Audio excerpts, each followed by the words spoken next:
Hello and welcome to Japan Expert Insights and our Business Insights Room. Every Thursday, Tim Sullivan and I, Maya Matsuoka, lead a discussion looking for insights, developments, and new opportunities for the business in Japan. In this podcast, we welcome comments, questions, and opinions. So if you haven't done so yet, join us next time. In the meantime, you can find us at japanexpertinsights.com and our YouTube channel, where we upload all the conversations on Japanese politics, business insights, and the role of Japan in the Indo-Pacific region. Good morning, everybody. Thank you for being with us on this beautiful morning in Japan, or probably a nice evening in the US. Today we've got Eric Fraser, who is Chief of Staff at Culture Partners. He's joining us for a talk about entering Japan through partnerships and the pros and cons of this. I'm sure that some of you already know Eric via LinkedIn or one of our previous rooms. We had a room with him last summer, and it was well attended and very informative as well. So we all know that we often hear that Japan is a challenging market to enter, and that there are a lot of barriers here. Like every other country, of course, there are challenges which we know are common, but there are also challenges which are not so common, and well, it depends probably on how we view them. And if we think about market entry here in Japan, or how to enter the country as a business person, we can probably think about technical and cultural challenges and barriers. But today, however, we are going to hear Eric and what he thinks about this. Of course, this is going to be a discussion as well. So we've got Tim and Yuka, and we invite everybody who is in the audience at the moment to raise your hand and let us know when you're ready to join with questions, comments, or with well, your experience even. If you want to share your experience, please come up here and let's talk. So, Eric, shall we start? Tim? Eric, welcome. I just want to make just kind of a quick comment. So, I've been connected with Eric for a while, and Culture Partners, his current company. I found it very interesting because I've been in that space for a big chunk of my career. It doesn't exactly parallel what Eric's company is doing, but there's a lot of overlap. And, Eric posted, I don't know, Eric, maybe 3 weeks ago, something like that, on LinkedIn, just asking about, he mentioned that his company is expanding globally, looking for partners in various countries around the world. And to put this in context, Eric doesn't have plans in the near future to enter the Japanese market. If I don't want to speak for you, Eric, but that's my understanding. And, But he's very curious about what the challenges would be and how well his company's services would translate into this market. Is there a place for it? So I thought that was an extremely intriguing topic. And rather than answer Eric's post on LinkedIn, I invited him, I checked with Maya, and we invited him on today's Clubhouse to actually talk about it. And we have some really, really good resources in the audience who I know have a lot to contribute. So that's kind of the context of why we're doing this. And just one more quick point from a personal standpoint. I have a lot of Japanese colleagues and contacts who are in the same space that Eric's in Japan, and I have a pretty good understanding of what they're offering. And so I see some parallels, and that's the other reason this really interested me. So with that said, Eric, I was hoping to do a quick self-intro, maybe describe, briefly what your company does, and then we can get on with the discussion. How does that sound? Sounds great. Thanks, Tim. Sure. So my company, which is called Culture Partners, is a consulting company that helps other companies address what can generally be called cultural issues. And what we mean by that is not so much, understanding the culture of another country, but simply understanding their own organizational culture. People come to us when they have problems like, hey, our senior managers don't trust our frontline workers, and our frontline workers don't offer any ideas, even though we know they've got these great ideas. They never speak up in meetings. Or maybe everyone in our company thinks that the senior management team has no idea what's really going on in the world, and so they don't trust them, and so there's no communication. Those are the types of culture issues that we help companies solve, and we typically draw from theories of industrial and organizational psychology in order to do that. We are going through a worldwide expansion at the moment, and one of the countries that was on our potential expansion list was Japan. I have some previous experience helping an American company start up in Japan. And my warning to my current company was it's going to be pretty hard to take this service to Japan. And I'm not even sure that what we do would translate particularly well. But we do have a theory that if we were to go and try to get into Japan, the only way to do it practically would be to find a good partner and have that partner represent us in Japan. So in other words, not necessarily to, go and lease some office space in Marunouchi and employ a bunch of Japanese people, which is what the software company that I used to work for did when they entered Japan. And that went okay, but it was also harder and slower than anyone thought it was going to be. So that's kind of where we're coming from. I don't offer a lot of wisdom backed up by a ton of data here. I have a working hypothesis based on one previous experience, and some understanding of how Western notions of organizational culture might or might not translate onto Japanese business culture. Okay, good. That I don't intimately understand what exactly your culture partners are selling, but I think I have a good feel for it. Let me ask you a quick question. So some of, or maybe a lot of what you're doing is alignment within the organization. Does that make sense to think of it that way?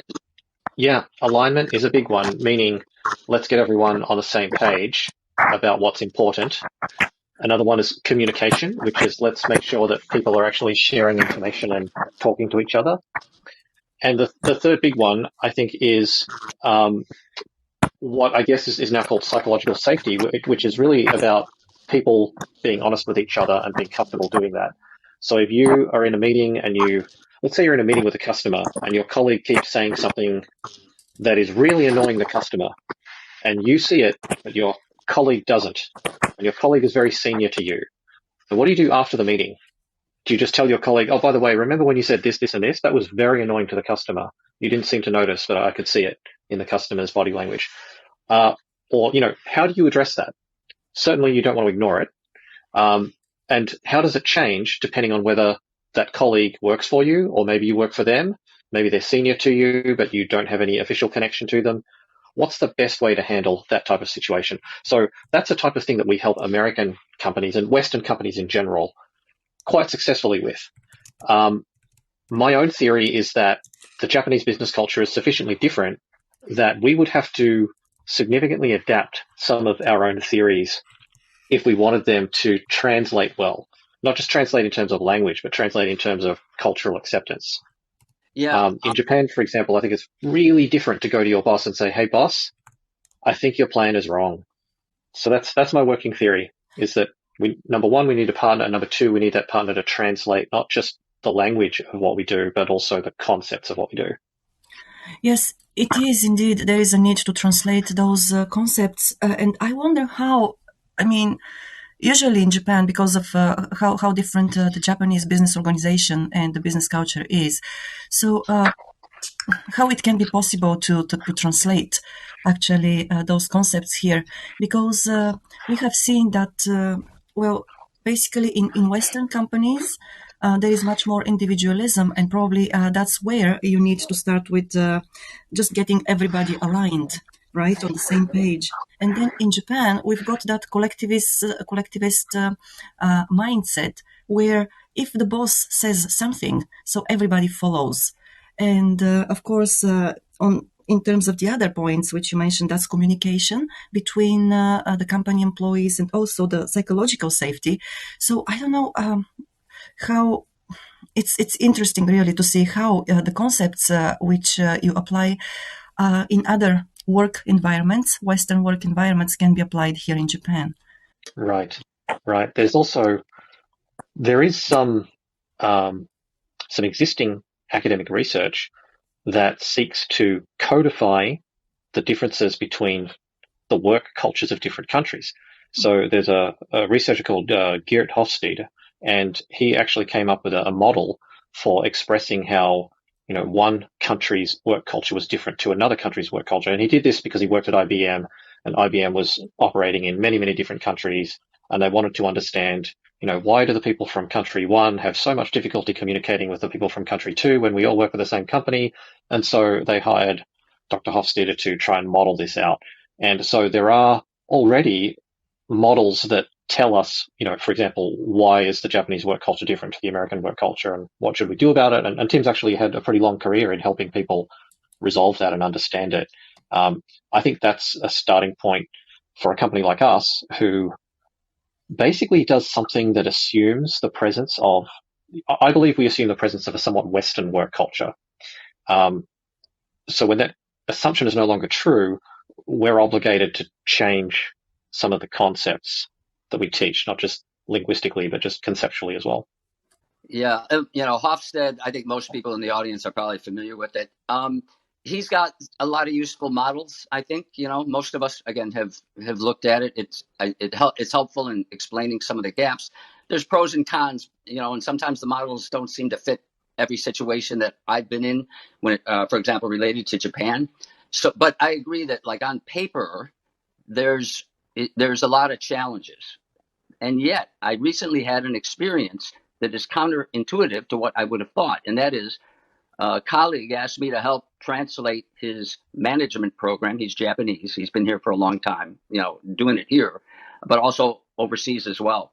And the concepts he goes into parallel a lot of your concepts, Eric. And I wouldn't have guessed it, like empathy and creating psychologically safe places in the organization. But this program's in Japanese. And again, I translated it into English. So, but he's not selling culture, because I think culture, as we talked about before, Eric, it means different things to different people. And I don't know if that would resonate, because a lot of the Japanese will say, well, we have a culture. What do we need that for? I don't know if that's your hook, right?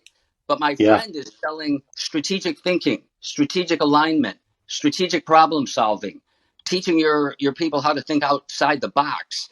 And what he does is he gets his foot in the door by doing a survey, a detailed survey, and then he quantifies everything. And so then he goes back with hard data, and he can say, okay, here's where each person in your organization scored individually, and collectively, here's where your organization is. He has a quadrant for example, strategic thinking. And then he says, and by the way, I have a program. I can train your people and I can improve all these areas. So my point is, somebody here is doing it in Japanese, but he's not going in with the culture hook. He's going in with the strategic thinking, and his clients are Japanese. Many of them are large traditional companies. So it tells me these companies understand they need to break out of these old patterns. And in other words, I didn't think I would see a Japanese consultant teaching that now. So, but then the question is, if somebody's already doing it, then what hole can you fill in the market? And maybe it's the English speaking hole that you can fill. I don't know, but I think that would be another question that I think would be interesting to discuss. And again, if anyone in the audience would like to come up and give their point of view, we'd appreciate it. But anyway, those are just a couple of my thoughts. Thank you. I'd also be very curious to hear if any of our audience members have a reaction or a contribution. If not, maybe I could pose a question to the people here. If thinking about some of the Japanese startups that do you think that if a Japanese consultant were to approach them and basically say, at your stage of your company's life, it's very important for you to establish your identity as a company in a very deliberate way. And if you don't try to establish it, your identity, of course, will take its own form. The problem with that is it may take a form that's not helpful to achieving your objectives. So it's much better to, first of all, once you understand what your objectives are, to then very consciously shape the identity of the company towards that objective. Do you think that startup leaders in Japan would listen to that and say, that sounds like complete BS? Or might they say, all right, I'm willing to hear more. What do you mean exactly by established identity? How does that help me exactly? Do you think there'd be any... I know there are people that can answer that better than I can. So I hope they come up and join us. Here we go. We got someone coming up. Hello, DC. Hi there. Hello. Yes, hi. Can you hear me? Yes. Yeah, thank you for coming up, DC. Appreciate it. Oh, yes. Thanks for having me, Eric. I'm glad to be able to join this conversation. You're talking about an area that's kind of near and dear to my heart. I worked in a Japanese company, kind of being on the other side, embedded in there for a number of years, and then kind of turned around and became a supplier to Japanese industrial companies. And now I'm involved in the whole startup world. So kind of your your question there about startups is interesting to me. First of all, there's no shortage of books and guides and articles and all those other things about how, what Japanese culture is and how Japanese office culture is different from American or Western. And you can read all those things. It's a little bit different from experiencing them. And I think it can be helpful to have a tutor or a guide or somebody, somebody like a Tim, who can work with somebody and kind of help them, explain to them what they're going to need to do to go in, have a useful meeting, kind of all the little details, like you can't just cold call somebody, you will get nowhere. You need a connection. It needs to go through a friendly face. You have to build up that trust. There's just a million things like that are kind of part of understanding how to successfully do business in Japan, that, there's a real need for. I've seen it from the other side of the Americans who come in and they'll be like, well, we're Americans. We know how to do everything and everyone does it our way. And that was fine. And they kind of expect everyone to do it their way because their way is better. And that works when you're kind of close enough, like in Europe, but you go to Japan and it doesn't work. And then they're like, oh, it's discrimination. They don't like working with American companies. It's like, no, they don't like working with people they don't trust, and you haven't built up that trust, so they're not going to hire from you because there's no court system. So if you're in the U.S., if the deal goes bad, you sue them. In Japan, the deal goes bad, the person who made the deal's career is ruined. So there's a lot of things like that. On the startup side, a particular interest to me, there are very few startups in Japan to start with. They don't have that culture of risk-taking, going out, being a renegade, and I'm going to become a billionaire. There's a few examples of it. The Uniqlo guy, the Zozo guy. But the number of startups in Japan is a teeny tiny little fraction of the number in the U.S. And most of them, I think, are people who came out of like a U.S. business school. So they've been to a Stanford or a Harvard, and then they've gone back to Japan. They did the corporate thing, and they said, okay, I can do a startup here. So I think the things you're talking about are things that are already going to be on their mind if they're doing it to trying to build a startup in Japan. That's kind of one thing. A lot of them are figuring, well, they're going to have to get funding in the US because that's where the VCs are. So they kind of need to bridge that world. And they may have trouble having connections to the US VCs. That's something they would find interesting. But I personally, and this is my personal opinion, is kind of the whole HR story of how you can build a better HR thing is kind of basic HR 101 that they teach you in MBA class that I think most of those people would have had. So I don't know if that's going to be a great hook. But there are a lot of other things they need help with, especially if they're dealing with customers in the US. They're dealing with venture capitalists in the US, and they don't understand those communities and that mentality. Anyway, I've talked enough. Thank you for listening. Thank you, DC. May I share my personal opinion? Please do. Thank you. So I hate to disagree with you, DC. But please, yes, we're speaking English, so you can disagree without being without me being insulted. Right. Okay. Thank you. It has been my experience, though. Yes, you're right. The startups are, it's compared to US. It's the numbers were like not even comparable. However, the funding was almost 10 times of what it has been in Japan last year. And even in the Shibuya, there's a startup supporters group. And then also Mr. Kishida even mentioned that he's going to encourage the startups to be sort of funded. So I see there's some light at the end of the tunnel. But then it might be a long tunnel. But I think it's, the people waking up, maybe, like when you think about the lifelong employment is a thing in the past. So the people are taking their economic fortune in their own hands. And then there are many, many smart, the kids, from my, vintage point, those young folks, especially coming from like a Tokyo University, like a Kyoto University, they're college funded, the startups they're created. And then the funding are really rising, especially in the corporate venture, CVC, and then also the venture capitalist. I think a lot of money are waiting for the target company to be invested. And then going back to your question, Eric, I think startup founders are very smart folks. And I have had a fortune of speaking with them, and they are looking for global markets.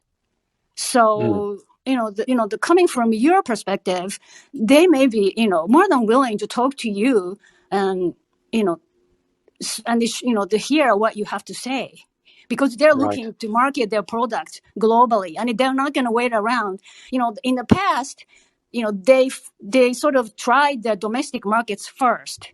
Now sometimes they just skip the domestic markets and then go to, global space. Right. Tim was right when he said that we have not put Japan high on the list of, these are countries we have to go into right now, because basically I told them it was going to be really hard and that made them slow down. But if we were going to go in, one basic pitch that I was thinking about would sound something like this, is that you probably already understand that part of Uniqlo's success as a global brand is their company culture. And while we can't replicate lots of things about Uniqlo are going to remain unique to Uniqlo, and you can't get them. But one thing we can teach you and show you is how to make your culture more like the Uniqlo culture. And so if you too seek to be successful as a global presence, we can teach you aspects of culture that would help that. And so that was a pitch that I was mulling over. If someone said, you know what, I've changed my mind, let's go into Japan. I would be responsible for helping develop a basic strategy of how do we position ourselves. One thing that also occurred to me was, we're talking about going into Japan through partners, and it seemed to me that the type of person in Japan who would say, hey, I'd like to be your partner, they would have to be very comfortable with quite a high level of risk. And I was wondering if, is it a good time to try to look for those sorts of people? Because, like everywhere else, lots of people have started reassessing whether they want to work for big corporations, or is it just not a good time? Maybe people are saying, no, I don't, with all the other risks that I have to live with today, I don't want to take this extra risk of being a partner to this company with no brand in Japan and no customers. I think DC was right. The risk taking is not in our Japanese bones. And US, I think saying goes, fail fast, fail hard. Yeah. I don't think that mentality is still, the widely held. However, again, I think the things are changing. And then anything in Japan, I think it's adaptation of the new concept is slow, but I see it is happening.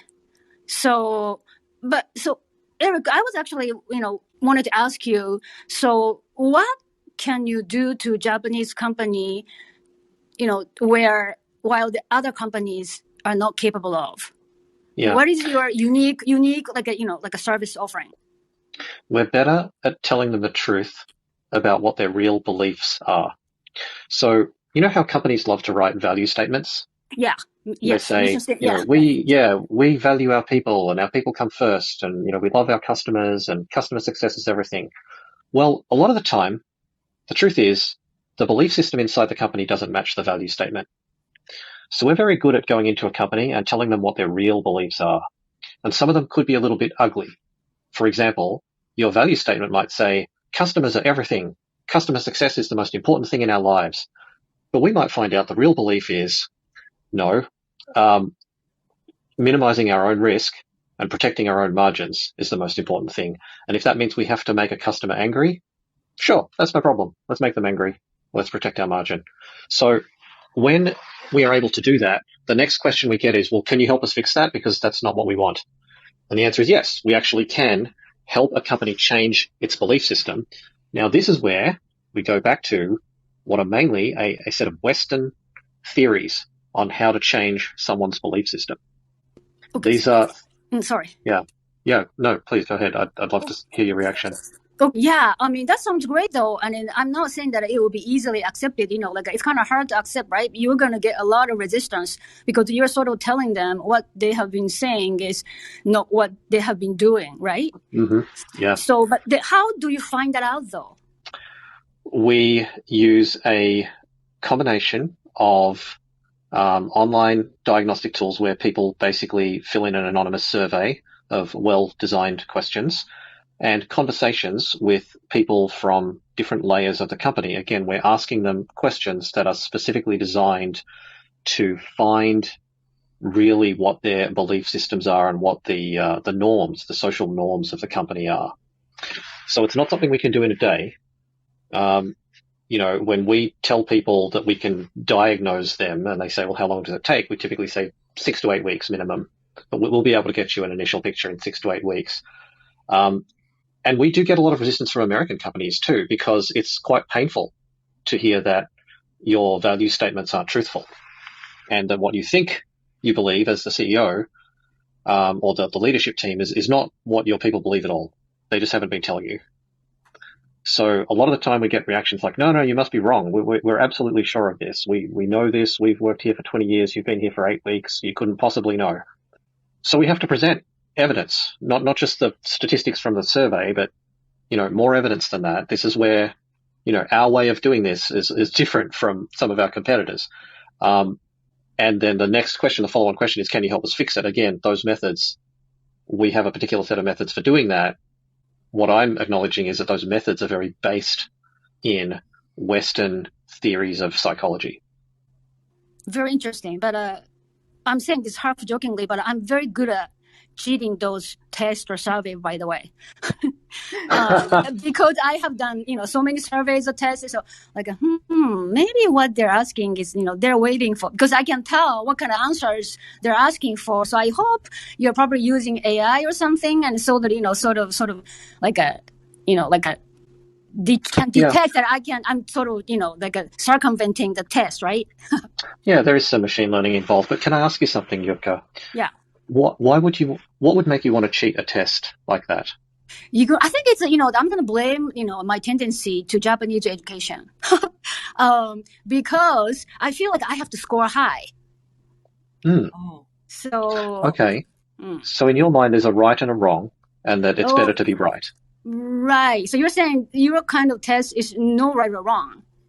That's right. Yeah. We design the question so that there is no implicit or explicit judgment about, well, if you answer this, then you're bad. Whereas if you answer this other thing, then you're good. And it's anonymous. That's the other thing. So we're very deliberate about protecting people's identity as a responder. And if we ever broke that confidentiality, it would be very bad for our brand. So we're very careful about it. Can I jump in here? Sure, yeah. I'm finding this interesting discussion too. I also kind of, cheat the test. I instead of answering what I want to answer, I would tend to answer what I think what the test writer wanted to hear. And I think you will find a lot of that, in particular in Japan. It's not like being anonymous isn't going to matter. People want to answer the same as other people. And so you're going to get a different kind of answer that you're going to have to adjust your algorithms to be able to make sense of. Well, thank you, DC and Yuka. That's a really helpful observation. Yuka said it. I'm just kind of jumping on top of that I would do the same thing. And I think you will find different. I mean, this would be great research topic to see how different cultures would answer those questions differently. I'd be real curious to see it. I suspect that this might happen, which is that even though the questions are written in a way that does not imply a right or a wrong, that a Japanese professional might feel a responsibility to represent their company well.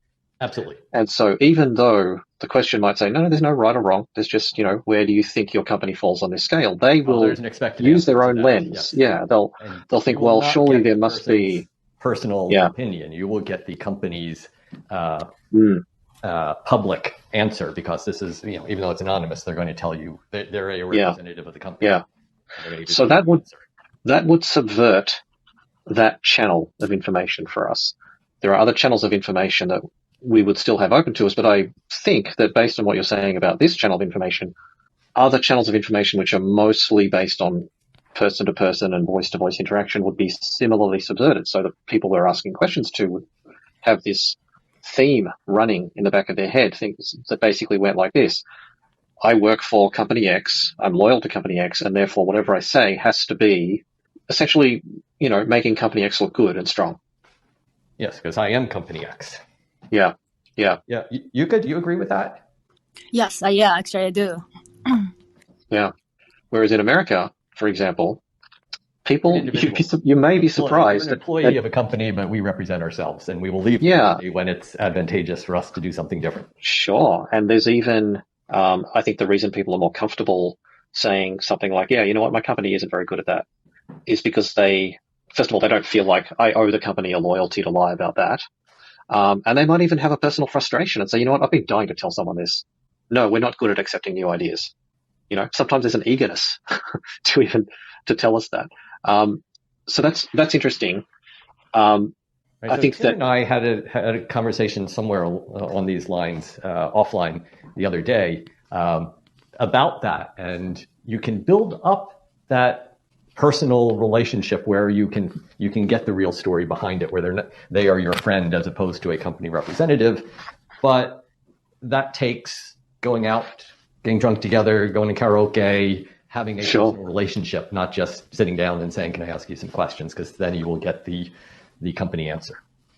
Yeah, when I lived in Tokyo, I felt that I only heard those truths over beers, and outside of work hours. Yes. I never really heard those truths in the office. I don't want to just draw the very challenging picture, Eric, and about your possible entry to Japanese market. So is that okay if I ask you your success story?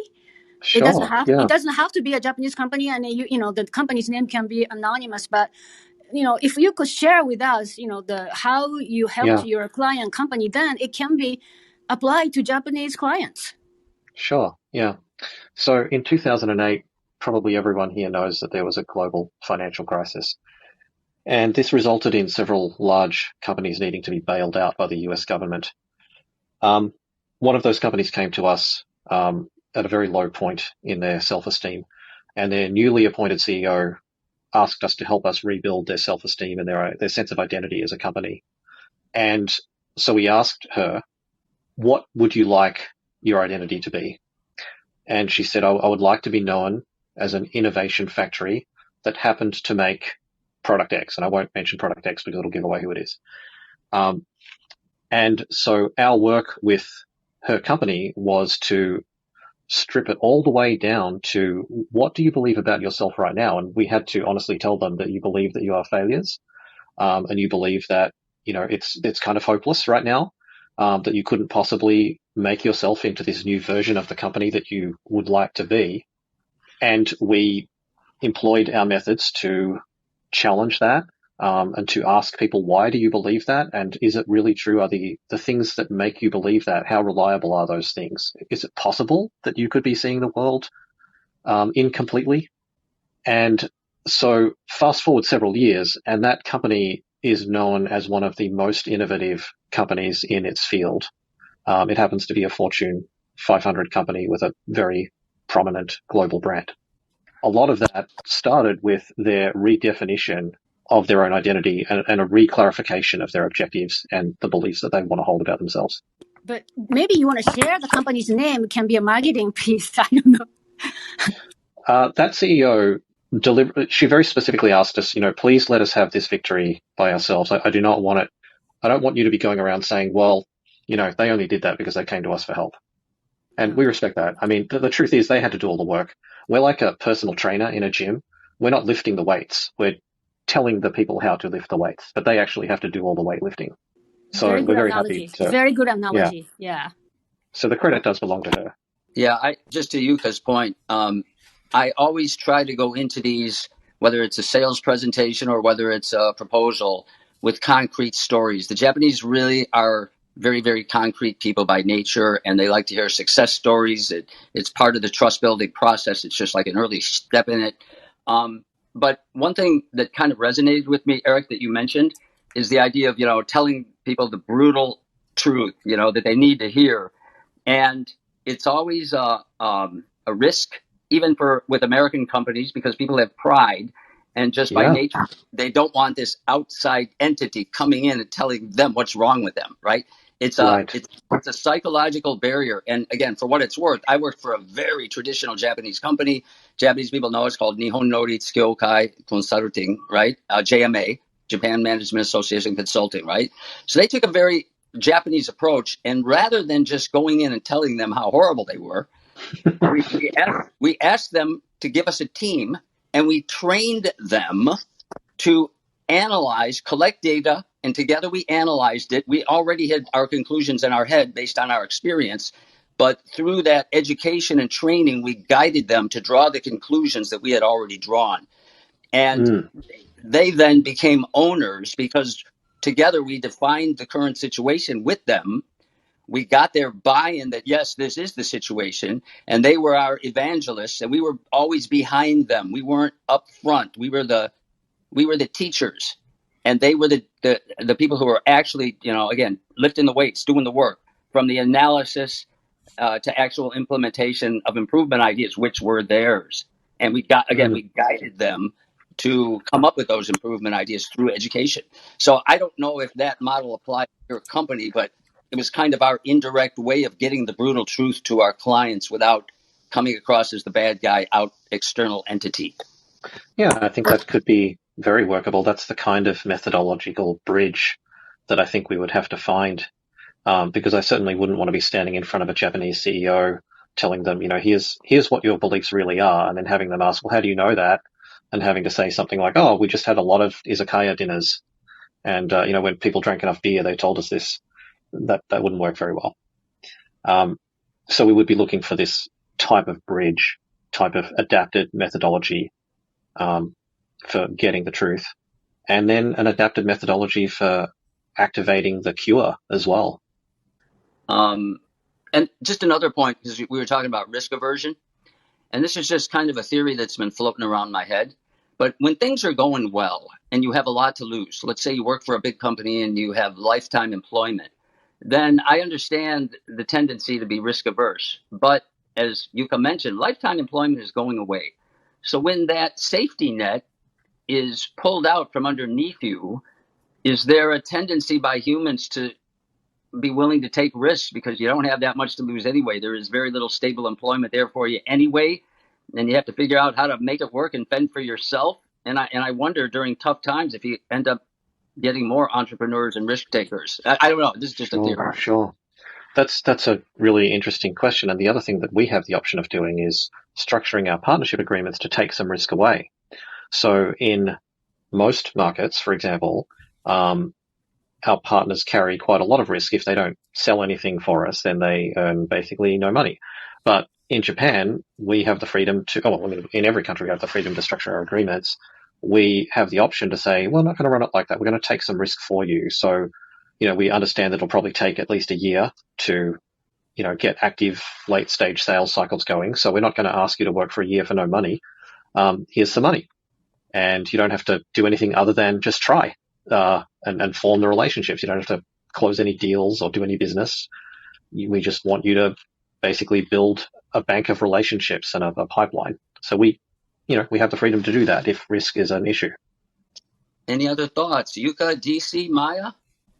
Yes, in terms of, I was thinking about, this trend here, recent trend in Japan that, startups, because we all know that after the Second World War, during the 60s, the 70s, the 80s, the legislation here, the Ministry of Economy, Trade and Industry actually worked, to support big businesses, big corporations, and it's a well-known fact that the startup culture was not really well developed here. However, during the past 2 years, we have seen an upsurge in this, and I think that a lot of young Japanese nowadays, probably the Generation Z, I don't want to stereotype, of course, but a lot of young people who have come out of college, or some people who have worked, for big corporations for a couple of years, are now very much ready to set up their own businesses. So I think that we're seeing a generational difference here. And of course, there is one more trend here in Japan. It's, the young Japanese. Also, there is an influx of foreigners at the moment, as Yuka mentioned, well, especially in Shibuya, that is the Shibuya Ward, they have a program which supports startups set by foreigners here in Japan. So we're going to see a lot of new startups in the next 5 to 10 years, I believe. And this is going to change also the way big companies, big corporations here view the startup options as well. We are seeing at the moment, yes, at the moment, I believe that we're seeing the beginning of a trend, of corporations trying to invest in, startups here, startup businesses. And this is going to grow. This trend is going to grow, of course. The Ministry of Economy, Trade and Industry too has been looking at this and working to introduce some new regulations that support the startup businesses in Japan as well. So I believe, Eric, that we're going to see a lot more startup companies here. The question, though, to me, is that, of course, startup businesses, the owners there, they want to be successful, and I believe that they will be inclined to listen to companies like Culture Partners in order to shape their future and to succeed. Another point is that many of them don't have the resources to afford those services.